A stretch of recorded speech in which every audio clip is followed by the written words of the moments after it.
Денес е 31 август, а тоа означава две работи. Првата е дека за жал летото си ојде, никогаш нема да го прежалиме. А другата е дека утре е многу хубав ден, пошто сите ученичи натргнуваат на училиште. И здравје за едно 5-6 години ќе биде многу убав и тажен ден, пошто ќе треба дамчето да го пуштиме, ама не се. Тогаш за тогаш. Сега можам да речам само една работа. Бзај, бзај, певаче кон школскиот двор, те чека учителката со шипка од стол.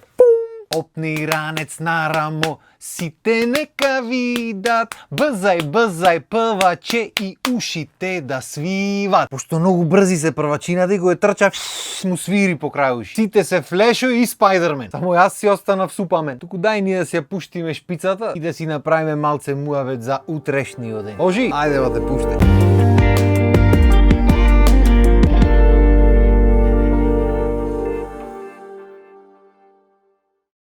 Бајната на 1 септември, барем според мене, е што секогаш кога ќе дојди не потсеќа на едни минати време или не потсеќа на тоа дека се течи и се семено. Пример, прво си детуле, мало, нити ош на училиште, нити имаш појма дека на 1 септември си на училиште, нити ти е гајле. После тоа почнуваш да ош на училиште, уствари сакаш да ош, пошто таму има други деца, си имаш другарчиња, има луѓе што и сакаш, што ги некиш, се случува нешто поразлично од тоа што се случува дома. А како си врват годините, полека, почнуваш поќе летото да осакаш и некиш баш да одиш на училиште, пошто треба да имаш обврски. Па ќе дојдат години кај што не да некиш додиш, некиш ни да помислиш, одвај чекаш да порастиш за да се оттарасиш од училиште. Не сваќаш дека ќе дојде и тој ден и ќе порастиш и тек тогаш ќе сватиш дека можда поарно било на училиште, пошто почнувањето на 1 септември значело дека има крај приказната и дека ќе имаш некој период за одмор. Вака кога си порастен нема 1 септември, нема 10 јуни крај, нема зимски одмор, летен одмор. Како беше онај да дува и да вее и бура да коси, то за него ништо не е, поштар пошта носи. Е така е со возрастните. Тебе дали ти се ој на работа или ти се или ти се прави одмор? Кој те праша, бе? Праша некој. Да ичу живе не си ја сакалди своја душа да ќе си оиш на работа и тоа е. И така 1 септември си носи и убе и не убе емоции со него. Нешто ми исто јако на 1 септември што си го зборам секоја година, што не знам дали уште се прави. Составите за тоа како си го поминав летниот распуст. Не знам дали се практикува уште, ама јас мислам дека тоа е едно од најубавите работи што може да се практикува. Дури би дал иницијатива, дали на учителите или на родителите, небитно, некако да ги зачувуваат тие состави. Ако никој друг, родителите дома, чувајте ги, потпишвајте ги и пакувајте ги година по година. И некојаш кој ќе порасни то детулето, кој се прави паметен или кој мисли дека се знае или шо и да, или во најмала рака кој ќе си има своји деца, извајте тетрадка со сите состави како си опоминав летниот распуст од првиот до последниот. Јас се кладам дека тоа ќе биде еден убав емотивен момент за сите. Пошто покрај тоа што ќе може да си го види развојот и то како растел низ годините, ќе си се потсети на сите убави моменти што се случвале во текот на летото. Пошто во секој дел од животот, во секоја година се случвало нешто различно и различни работи му биле битни. Првите такви состави што ќе биде. Ова лето бевме кај баба ми и дедо ми на село, па кај другите баба и дедо, па бевме на одмор и така натаму. Што ќе му речи мајка му, ме сваѓаш. После како ќе растат ќе биде бев со другарите, со другарките, со моите бевме ваму, со другарите бевме таму на базен, бевме не знам шо бевме. И како си расти детето, како му се менват приоритетите, така ќе се менват и составите. Освен нели, ако му пиши мајка му дома, тогаш ќе бидат емотивни само за неа, пошто гарант 90% од стварите внатре што напише и немат благи везе со реалноста, ама добро. Како и да е, мислам дека е убава иницијатива, па сега вие ако сакате да правите, сакате не ја правите. Ваша работа. Видиш, можда добра идеја би било и ние возрастните да го правиме до секоја година. Пошто порано имаше некоја навика кај луѓето пишеа дневници. Што било, како било, што се случило, како се случило. И то некако од секогаш ми било како премногу обврска да го правиш цело време, ама еднаш во годината на 1 септември или на 1 јануари да речиме, за целата година. Мислам дека би било ептен интересно човек да земи да направи таква работа и то шо порано и да ги чува тие текстови, да ги дипли со текот на години. И таму негде здравје на старост на кај 100-та година, кога ќе дојди шо велат луѓето ноќ до коска, да го остави тој тефтеро во аманет.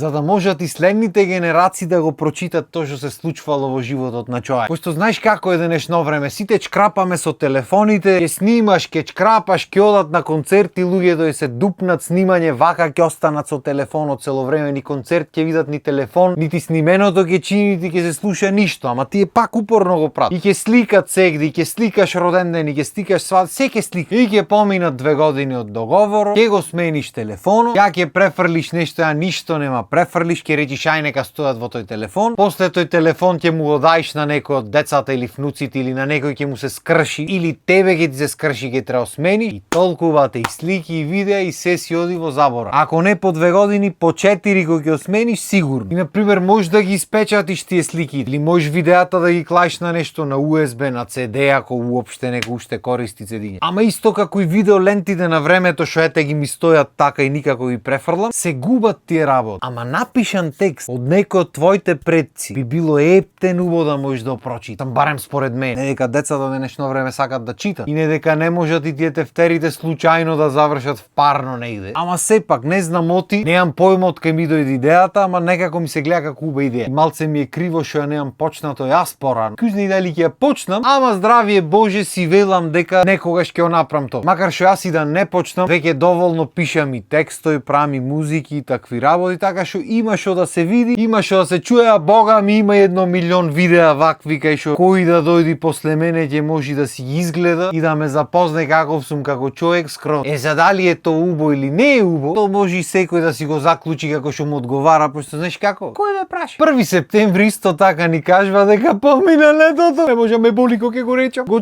чекаш цела година и вака помину. Како викенд. И овој крајот на август ми е како недел. Ја не баре треба се одмориш, ама под притисок си пошто утре треба на работа дој. Нити можеш доиш негде, нити можеш дома сеш ништо не. И добро, знаеме дека официјално есента започнува септември 20 некој ворете. Там не мора се буквално се сваќа. Знаеме дека кога лисијата паѓаат, преди долове лисијата паѓа. На сите ни е јасно. Не викам дека есента не чин. За мерак си е времето ако е убаво. Лисијата менва 300 бои, после тоа ќе испопаѓаат. И тогаш малце на депресија ги носи некој луѓе, ама не е страшно. Малце се празнати градоите. Се живо или заминва да работи негде или се враќаат по куќи странство или одат на факултет младите. Како и да е, лето не е. А летото си го сакам и иако глане мојме да крениме ние во нашите професии. Што со музики, што со видеа, што со аудија, буквално се случува во тоа лето. Ама и да си закопан во работа, пак некако подруго е. Подруго е расположението кај луѓе. Жешко е, мачно е да, ама вибрацијата е друга. Не мораш да носиш ентоналишта, можеш да се разладиш било каде, навечер е убајна за шетање. Барем во битолата вака. Охрид струга ти реков ми реч. Во Скопје како е не знам. Одамна не сум бил во лето, таму проштевај. И знам дека има и луѓе што не можат да поднесат летото, ама знаеш како? Кој ги праша бе? Мене ме прашва некој дали сакам есен, зима да студи, да е ладно, снего да ги изненадва Македонија, пат и така натаму. Не ме праша. Па затоа и јас не прашвам. Кога сакам зборам, зашо сакам зборам, ако сакам и не зборам.